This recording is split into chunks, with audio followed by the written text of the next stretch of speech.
My name is Spirit. I'm presently homeless. I'm living in an emergency shelter right now. The one thing that is important to me is the care and love of my animals, my babies. This is Miniaga, this is Kyya and Isaiah. They mean everything to me, and I mean everything to them. I was staying at home taking care of my father, but I was lonely. I decided to get a little bit of love by the name of Kyya.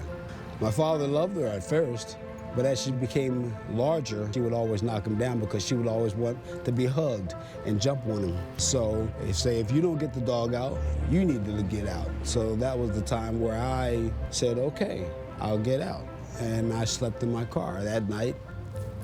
I realized that my love for my animals was the primary source of my joy, and I felt that it was time for a change. I just one day got in my car and just started driving. I had to find an emergency shelter, living on a cot in the corner of the room with my animals. And a lot of people were scared of them, but once they saw the eyes, everybody melted. All these hardcore ex-cons, all these other people that were homeless that were thrown away from their families, they seemed to gravitate toward my animals. A young lady by the name of Sonia, she allowed me to stay at the shelter, and she made it very clear that we were all to be treated as guests in the shelter just like everyone else, and it meant so much to me. So I made it my best effort to make sure there'd be no problems. Of course, the dogs themselves, they're in dog heaven, and they've adjusted quite rapidly to the city mode. The way I get food for my babies, of course, there's a great organization called Paws of LA. They supply basic needs, canned food, dry food, and they also give shampoos, and they also do vaccinations and things like that.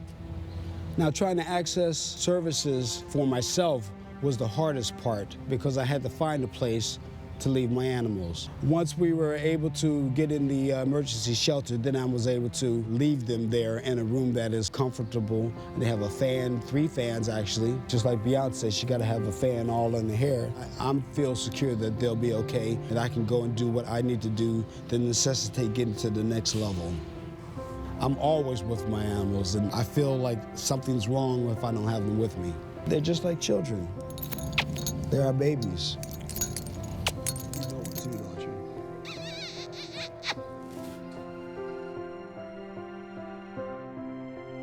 I'm located in East LA, and I love it. Coming to my studio apartment, it was a trying situation, having not only 1 service animal, but 2 service animals. So I had to do a lot of paperwork and a lot of going back and forth. But finally, with a couple of agencies' assistance, we were able to get in. The babies enjoy us, a lot of parks around here. Every day they go and walk different places. They are loving it because I'm happy. Once I'm happy, they're happy, and they can just relax. With this ceiling in this apartment, this is what I've always dreamed of, a studio where I can work at and create. Look at some of the past strong individuals, African Americans particularly. I studied their lives because I want to emulate them. I believe that we can make a difference. All the greats believe that they can make a difference. And it starts with being active, being political, a deep, deep belief in change. You need love in your life, and I have unconditional love with Miniaga and Kyya. And through that, it invigorates me. It forces me to get up the next day, to see through clearly what I need to do and focus. Not for myself, but for them.